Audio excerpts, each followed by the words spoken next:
Faster than a speeding bullet. More powerful than a locomotive. Able to leap tall buildings at a single bound. Look, up in the sky.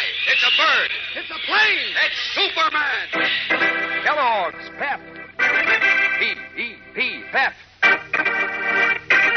Kellogg's Pep, the Sunshine Cereal, presents The Adventures of Superman.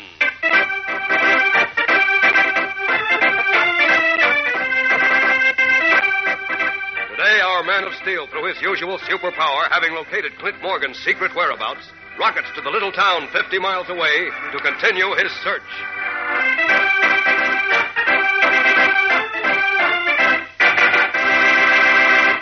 Before we continue with today's episode in The Adventures of Superman, we'd like you to meet Commander Joseph M. Stack, an ex-GI of World War I, who is National Commander-in-Chief of the Veterans of Foreign Wars of the United States.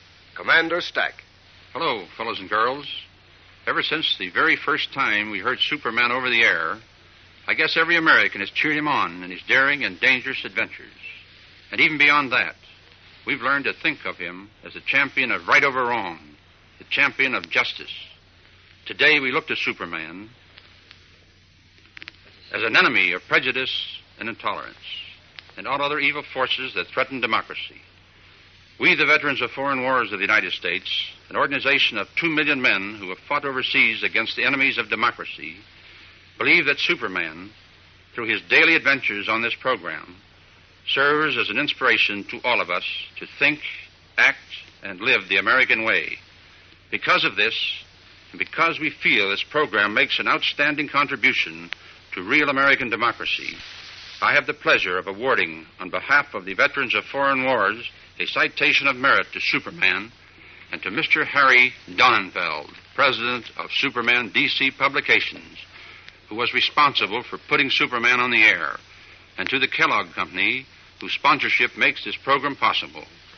Will you honor us with your acceptance, Mr. Donenfeld? The honor is mine, Commander Stack. Credit, however, should not go to me, but to the men who produce and write the series, to the cast and to the sponsors. And on behalf of all concerned, I accept the citation with much pride and many thanks. And we want you to know that here at home, we will continue to fight for every good American against the forces of intolerance and injustice. I'm sure I can speak for all of us and for the fellows and girls listening in. Again, many thanks from all of us. And now, The Adventures of Superman. An investigation begun by Private Detective Candy Myers of a recent subway disaster has resulted in the abduction of cub reporter Jimmy Olsen. Candy told Clark Kent he was certain that Clint Morgan, Metropolis Building Commissioner, was responsible because he feared Candy's investigation in which Jim was involved would show him to be at fault for the disaster. Morgan, however, had left the city, presumably on a vacation, and his destination was a secret. But Kent tricked Morgan's secretary into phoning his employer after Kent had left the office, and by using his super sense of hearing, overheard the phone number from the corridor. As we continue now, Kent as Superman has rocketed to the little village of Westbrook, 50 miles from Metropolis, and once more in his guise of the mild-mannered reporter, is in the local telephone exchange where he is speaking to the manager. Listen. I'd like the name and address of the party whose phone number is Westbrook 162. I'm sorry, sir, but we're not permitted to give that information. But this is terribly important. Look, my name is Clark Kent. I'm a reporter from the Metropolis Daily Planet. I'm sorry, Mr. Kent, but we're not permitted to give that information. I know. But this is a matter of life or death. A boy's life is at stake. I wish I could help you, Mr. Kent. I really do, but we have strict orders. All right. Must be some way of... Wait a minute, of course, the local phone book. Won't take me long to go through that skinny little book and get the information.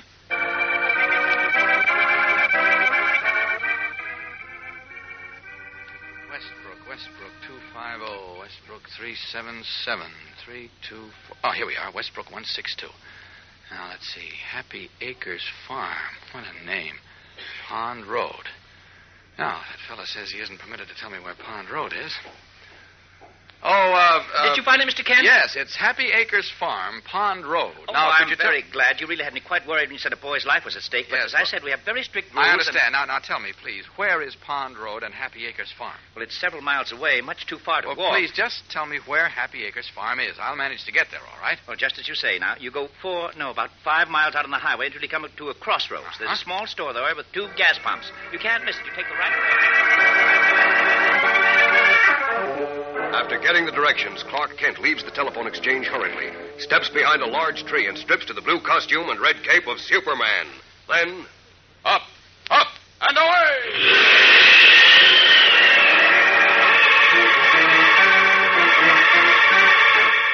Leaping high over the little village, Superman veers and streaks away through the sunny skies, cape streaming in the wind. He rockets above brooks and woodland, plowed farmlands, swerves right at a crossroads, and then checks his flight above a huge farm surrounded by freshly painted white fences and red barns. There, on the veranda of a house painted a dazzling white with vivid red shutters, he sees a middle-aged, paunchy man in shirt sleeves who stands scowling, his hands sunk in his pockets. Well, that's Clint Morgan on the veranda. But I don't see anyone else, except some farmhands in the fields and barns. No sign of Jim. Well, I'll drop down behind that grove of trees, get back into Kent's clothes, and have a showdown with Mr. Morgan. Down!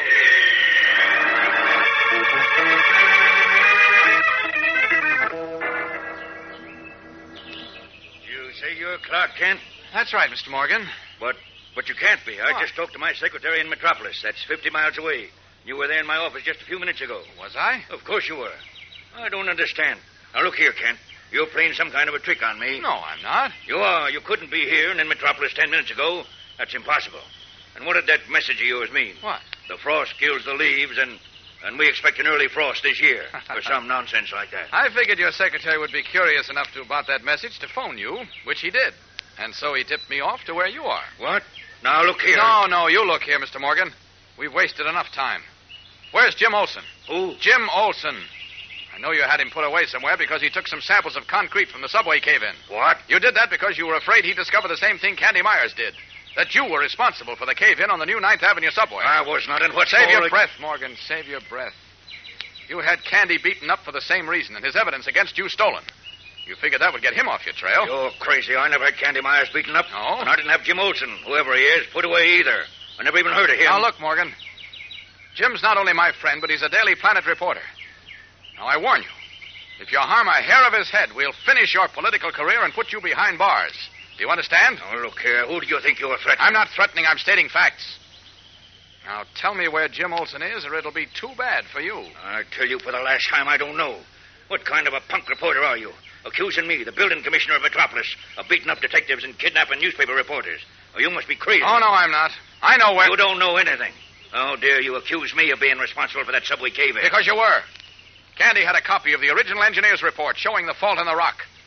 That report was first submitted to you, but you ordered the subway tube to be put through anyway. I tell you, the fault developed after the tube was built. And neither you nor anyone else can prove otherwise. We can and we will. But right now, I want to know where Jim Olsen is. I tell you, I don't know. Now beat it. You're not a very good actor, Morgan. You're scared.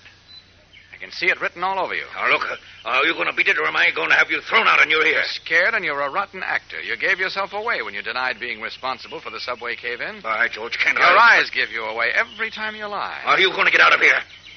Hey, this is a beautiful layout you have here. Don't tell me you bought this swell farm on your salary as building commissioner. The farm isn't mine. Oh, no? Whose is it? None of your business.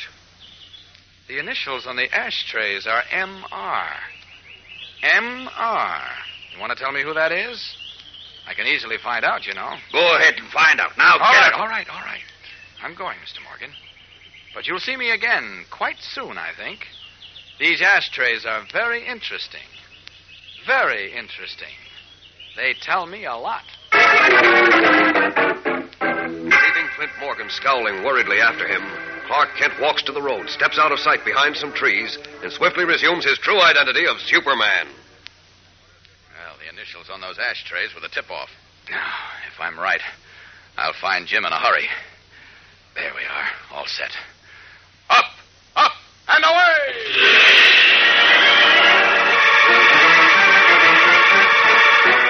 Once more, taking to the skyways, Superman streaks back toward Metropolis, where, at this moment, in Perry White's office in the Daily Planet, the gray-haired editor is saying to Lois Lane, Oh, it's after 4 o'clock and still no word about Jim. I don't know what to think, Lois. Just relax, Chief. Candy Myers said Clark Kent told him he knew where Clint Morgan is. Now, Candy's sure Morgan had Jim abducted, so that if I don't believe it. But Candy said I don't that... care what he said.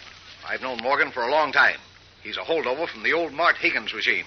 And I wouldn't trust him as far as I could throw the insurance building. Look... But he's a pussyfooting politician, not a rough, tough ward boss like his old Chief Higgins. He hasn't the nerve to get mixed up with beating detectives and snatching reporters. But Candy is sure Morgan knows where Jim is. And if Clark does find Morgan, Oh, there's then nothing in it, I tell you. Nothing in it. Don't say that, Chief, please. It's our only chance. It's our last hope. Okay. I know we're not licked yet, Lois. I'm counting on Inspector Henderson and his force. I make a lot of cracks about Henderson when I'm mad. But he's a fine young man. What the... It's terrible. What's terrible, Beanie? Come on, quick. Oh, golly, creepers, come on. What are you talking about? In Mr. Kent's office. Oh, golly, oh, my gosh. Oh, come on, Chief. Let's see what Beanie's talking about.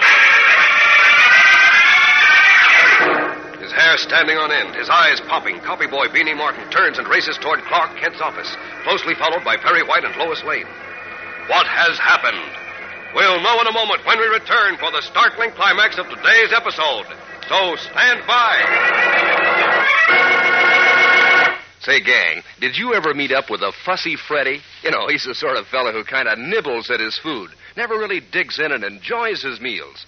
Well, if you've got any fussy Freddys around your breakfast table, just put 'em next to a dish of Kellogg's Pep. Why, you'd have a hard time finding anybody who'd pass up the good eating in these crisp golden flakes of whole wheat.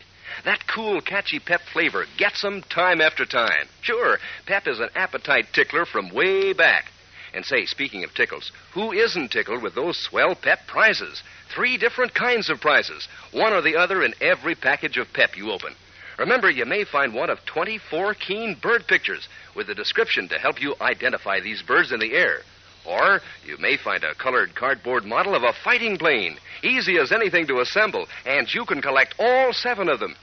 Or you may find a bright-colored comic button picturing a famous character from the funnies, one of 18 to pin on your jacket. All 3 kinds of Pep prizes are top-notch collector's items. So hop to it and ask Mom to get you Kellogg's Pep, the Sunshine cereal first thing. Beanie Martin has just brought Perry White and Lois Lane to Clark Kent's office. There, rushing to the window, Beanie points upward with a shaking hand to where, 45 stories above the street, a human figure dangles from one of the massive hands of the clock on the insurance company building. Good heavens. Chief, look. Yeah, look at the guy hanging from the insurance company clock. Good Godfrey, how do you ever get up there? I can't imagine. Oh, dear, he'll fall. Yeah, Miss Lane, these binoculars, I got them from... Oh, golly, look. Let me have him, Beanie. Oh, Chief, if the clock hands break... Oh, there, I can see him clearly now. Great heavens. Yeah. You see, Miss Lane? See what? What's the... Jim, Chief. Jim? Yes, that figure dangling from the clock is Jim. Jim Olsen. Her face like wax. Lois stares through the binoculars to the clock 45 stories above the street, where the tiny figure of Jimmy Olsen swings precariously from one of the clock's great hands. At any moment, the clock hand may break, or Jimmy may lose his grip. How did he get in this amazing and perilous predicament? And what will happen? Tomorrow's exciting episode tells the story, fellows and girls, so don't miss it.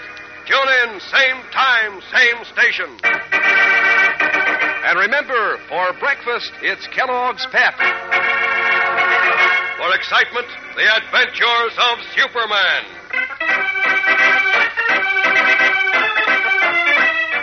Superman is a copyrighted feature appearing in Superman DC comic magazines and is brought to you Monday through Friday at this same time by Kellogg's Pep, the Sunshine cereal.